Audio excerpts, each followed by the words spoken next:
The following program is a live news conference of Bishop Armando Ochoa, the new bishop of the Diocese of Fresno, at St. Anne's Chapel on the Fresno Diocesan campus. Good afternoon, everyone. It's truly a pleasure to be here at St. Anne's Chapel this afternoon and to have this press conference in which we share a little bit about the excitement of what's happening in the Diocese of Fresno for us. It's been a year in waiting, of a time of prayer and anticipation, of patiently waiting for the election or appointment rather, of a new bishop for the Diocese of Fresno. And so we were truly blessed on December 1st with the announcement of Pope Benedict XVI naming our new bishop. And it's a great pleasure to present to everyone here officially at the Pastoral Center, Bishop Armando Ochoa, who has been elected or been appointed again by our Pope to be the 5th bishop of the Diocese of Fresno. So Bishop Ochoa, welcome. It's a great pleasure to have you and to welcome you today for the first time at the Pastoral Center. Thank you, Monsignor Myron, and I really want to take the opportunity to publicly thank the media for this opportunity to at least greet you for the very first time here on site in Fresno. As I've said time and time again, I've been deeply moved and deeply touched. And I think, first of all, there's a great spiritual affinity between myself that has really, really come into play. I was ordained 41 years ago by the first bishop of Fresno, Cardinal Timothy Manning. In 1987, I was ordained a bishop by Cardinal Roger Mahoney. That connectedness really brings me, and due to the fact that I studied at St. John's in Southern California with some of my brother priests here in the diocese, both above me in ordination and below me, I feel a very special affinity to this particular field of my new ministry. As I told the nuncio, the papal ambassador to the United States, at my old age of 68, starting a new chapter, it was really going to be a challenge. And he smiled and said, "Welcome aboard." But basically, I'm thrilled to be here. It's a wonderful opportunity. Great clergy, and I can't say enough for the administrative ministry of Monsignor Myron here present and the administrative board of our diocese for more than having kept the ship afloat during this time of transition. And so I'm here to really work and learn more about this faith community. It has a wonderful, rich history, and I'm delighted to be back in this part of the neck of the woods. I'm originally from Southern California, born and reared in Oxnard, and come from a family of 3 children, older sister and a younger brother. And as my sister loves to say, you're only 3 hours and change away from greater Los Angeles, and my brother in Northern California said, well, it's only 2 hours and change away from Danville. So I'm very, very pleased to be here this afternoon, and I'm here ready for an opportunity to dialogue with you. What are the challenges that you face? You're taking a new challenge at an age when many people are retired, long retired. How do you feel about doing that? What challenges are there at your age taking this? Well, hopefully, I'll be learning from them. I think it's a great opportunity. I think the future of the church is really with the youth. I really and truly see that. But I'm from the old school, you know, the beauty of tradition. I came in and saw the wonderful richness of the cathedral. And I was taken back to my own home parish, Santa Clara in Oxnard, California, and just seeing the beauty of that house of worship, that worship space. And so in one sense, I feel very, very much at home. I enjoy people, and it's just part of my genes. So whether they're my brothers and sisters in our third age, or some young children that I just met this afternoon. I feel all of the above and in between. I'm ready and willing to listen and to dialogue and collaborate, ready to continue to build on the wonderful legacy that Bishop John Steinbach put in place here. Bishop, if I can ask you, some say it was about time that the diocese had an Hispanic bishop, especially given the demographics of this diocese. Do you think it was a coincidence, or was no coincidence, that an Hispanic such as yourself was named bishop of the diocese? I don't know how to answer that. I was ordained 41 years ago for the people of God. You know, they didn't say, you know, Bishop, you were ordained to serve the Hispanic presence in Southern California, wherever you're going to be sent. I was blessed with an international palate, an international stomach, and I enjoy working with people of all places. And I think it's the church, the many faces of God that we have to keep in front of us. You know, I think when we are all called to our eternal reward, there's not going to be anybody there with St. Peter and saying, by the way, do you have your mica? Do you have your papers to come on in? And so consequently, I'm here to serve the needs of the people of God. And it's expressed in 1,001 different ways by this faith community with a myriad of people from different backgrounds. And I really want to learn more about that. I plead ignorance on much of this. But having been, just because Hispanic, I'm not sure. I couldn't answer that question. I didn't appoint myself. I just answered the call, and I'm happy to be here. Bishop Ochoa, Liz Harrison from ABC 30. You mentioned that the youth was a primary focus of yours.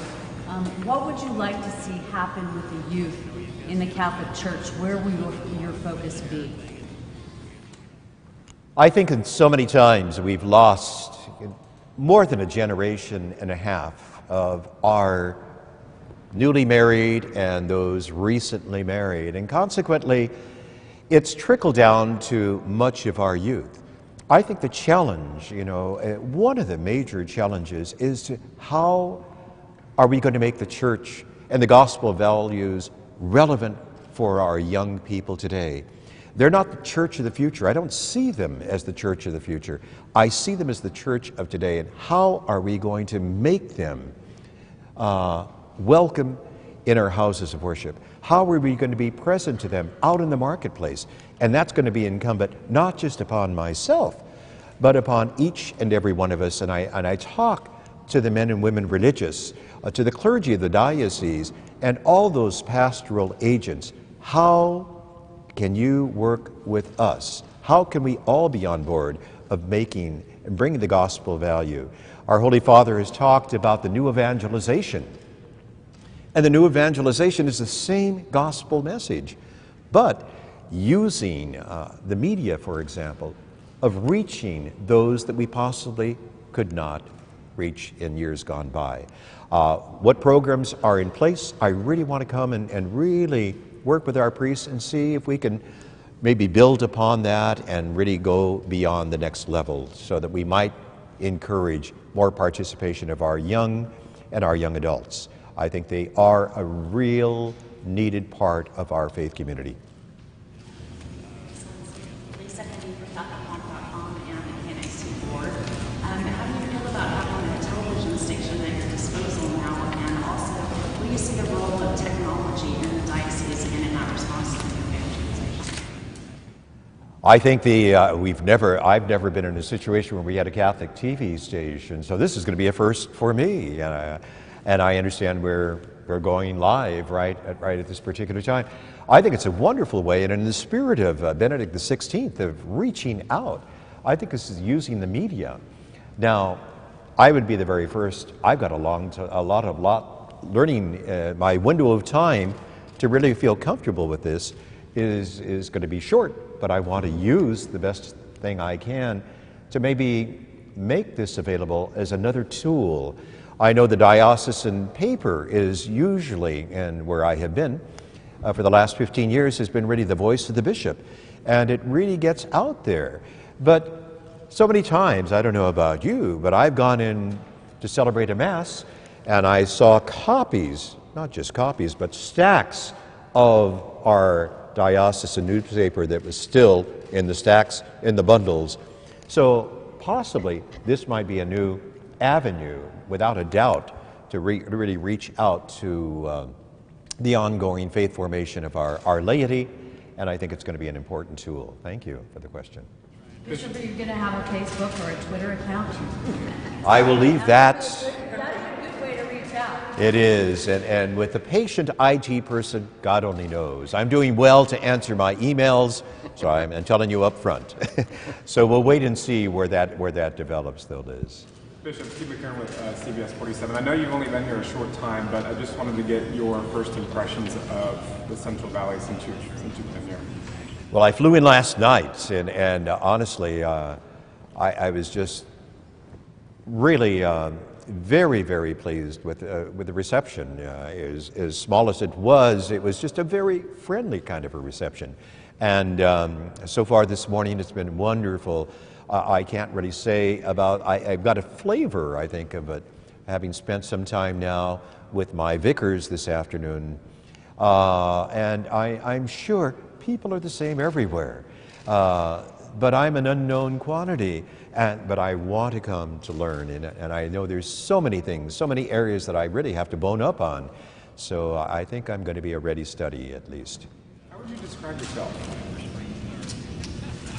Well, I would like to believe I'm a man called to be of service. As a bishop, I'm working in collaboration with the other members of the clergy and with the laity to build up the kingdom of God. And so I would like to say that I would be short if I didn't say that I really feel that I am a man of prayer. Because without that prayer, without the Eucharist, I would not be in a position to really have the energy, spiritual energy, to really begin this daunting task that lay before me.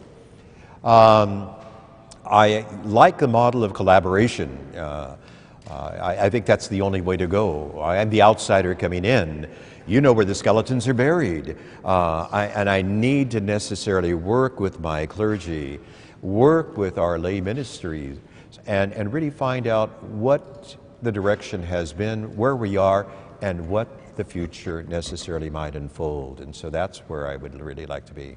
Bishop Audrey Assistio with KC24 News. You mentioned a little bit about, focusing on the challenges with the youth. Are there other challenges you plan to focus on here in the Valley as well? Obviously, I think the question was about the challenges of the youth in front of us. Obviously, I think too, one of the pillars of the United States Conference of Catholic Bishops, we have 5, and one is youth, obviously, but one is the strengthening of marriage.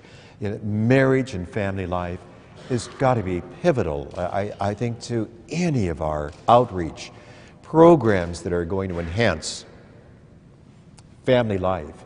And certainly in all levels that really touches, I think, are going to be very, very important to the ongoing growth of our people. The reality of the undocumented is something. I come with a history. My mother and father came, my roots come from Mexico, and my mother and father came here as children during the religious persecution. And they came with my grandparents because they were not looking for necessarily an economic betterment in their lives, but they were looking for a place where they could worship as faith-filled Catholic Christians, and that could not be done at the time in Mexico. We see a different reality now. Many of our sisters and brothers are here, undocumented. If you believe the media, 11, possibly 12 million. I can't believe that they're here for the same reasons my mom and my dad came. But they're here because they really felt the need that they wanted to better their families. They could not do it in the structures that they find themselves in. And so how are we going to continue to reach out to the millions of the undocumented, as well as bring them into the faith life and make this a welcoming community straight here in the Diocese of Fresno? Bishop, on that note, would you agree with the 2007 Pew Hispanic study that said that immigrants, Hispanics specifically, are the future of the Catholic Church? I'm sorry, I missed the first part of that question. A 2007 Pew Hispanic study said that Hispanics, specifically immigrants, Hispanic immigrants, are the future of the Catholic Church. Would you agree with that? I would, with qualifications. You know, I see that the youth bring a tremendous, all you have to do is go to a Spanish language mass and you see the vibrancy. And I would say the typical North American faith community doesn't necessarily have that without the Hispanic presence. There's a spirit of joy. There's a spirit of that worship. And I would say that they are going to be a necessary part of the ongoing building up of the Catholic faith community. And I understand because I've read the bits and pieces of that Pew review, and I think that's pretty much on target. But I really see that in collaboration, they're going to continue to augment where we are, because I think, first of all, the size of families. The Latino family now is usually a little bit larger than the typical North American family. So vocations are going to come, I think, necessarily from our families, because I really and truly believe vocations are out there. But we have to continue to invite our families, wherever they come from, to be a rich part of building up God's kingdom right here. Many faces in God's church, but I think certainly a factor is going to be the Hispanic presence, absolutely. Bishop, there's a question that I have from our Telemundo station in Bakersfield who asked that you answer this in Spanish. They wanted to know if there are any special needs faced by Spanish-speaking people of the diocese and if you have some sort of plan to address those here in Fresno. I'm sure that there are many, many needs, not just here in Fresno, in whatever diocese. I don't have a ready-made plan. I would like to come, spend a little time, listen to those pastoral agents, which include our deacons and their deacons' families, our men and women religious out there in the marketplace, our diocesan priests, and many of those other pastoral agents who are involved, and so that together we might be in a position in the foreseeable future to go in a direction of a pastoral plan, to reach and see how we can be part of a solution of bettering that situation. You might answer that in Spanish as well. Bueno, si Dios permite, en general no tengo un plan ahora, en este momento, pero la realidad es, yo vino para escuchar primeramente los agentes de pastoral, que incluye religiosos, religiosas, padres diocesanos, bien involucrado allí en el mercado, a sentar todos nosotros, oír cuáles son los retos, los desafíos que nos encuentran hoy en día, no únicamente aquí, pero por donde quiera, y entonces comenzar a poner en acción un plan para el bienestar de todos. Bishop, if I may, in Bakersfield, in Kern County, there are churches that are somewhat reluctant to do Spanish language masses. What will be your role to ensure that the community served by those churches in fact start offering masses in Spanish? You know, I think education is a real important, a very important element in all of this. And I think we need to necessarily sit down and dialogue.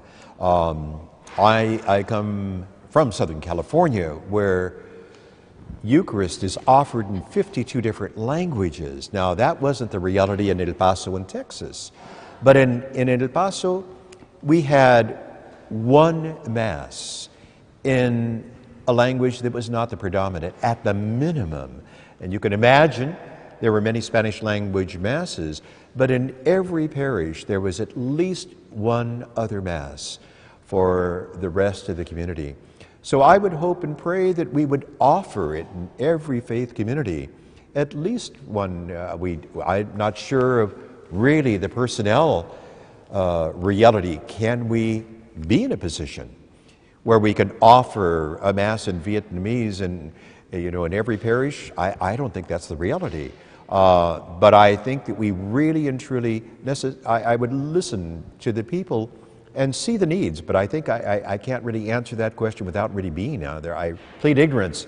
I've driven up and down some of these roads, but never stopped in. So I think that's going to be part of it. Really sit down, listen to the pastoral councils, see where those people are. Are there people in the shadows? Why are they in the shadows? Why maybe do they not feel maybe welcomed? And let's see what we can do to address that issue. Arzobispo, mi nombre es Francisco Mireles de Canal 21 de Univisión. Señor, ¿por qué el Papa Juan Pablo escogió un arzobispo hispano aquí en esta área? Bueno, yo no puedo hablar por su santidad, pero primeramente soy el obispo Ochoa. Yo no soy, en realidad, yo no tengo el título de un arzobispo. Yo soy el obispo Armando. ¿Pero por qué cree que haya sido un hispano? ¿Por qué en esta zona, donde la mayoría son hispanos? ¿Tendrá algo que ver con eso? Bueno, tengo que entender que posiblemente su santidad recibió algunos comentarios posiblemente que decía posiblemente en este momento en el diócesis del Paso, de Fresno, posiblemente hay una oportunidad, primeramente alguien del sur de California, que posiblemente nació, creció y entiende posiblemente un poquito mejor de la realidad de los hispanos, posiblemente es tiempo también a edificar en todo el ministerio de mi hermano obispo en paz descanse, el Bishop John Steinbach. Pero no tengo una respuesta, pero yo soy listo para trabajar con cualquier comunidad que incluye naturalmente el pueblo que habla hispano. Hay un gran porciento, sin duda, de nuestros hermanos y hermanas de la herencia hispano que posiblemente se sientan que también quieren compartir. Vengo de una experiencia un poquito diferente, ni modo, soy listo a trabajar y a continuar edificando el reino de Dios aquí. Bishop Steinbach, Paula Boyd from the Fresno Bee. Of course, you know you have some very big shoes to fill that were once occupied by your friend, your late friend, Bishop Steinbach. But have you had any thoughts about being the new guy coming after someone that you knew so dearly and that was so dearly loved here? And that's why I said, thank you for the question. I am humbled to follow in the footsteps of someone like Bishop John. I don't know what his shoe size was, but they were golf shoes, you know?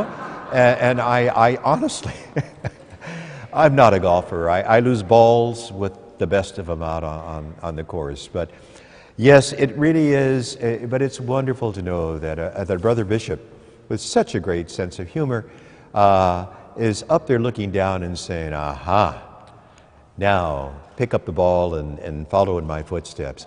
It really is humbling, but I've been so energized by just meeting with my vicars this morning and listening to them and the excitement of what's going on.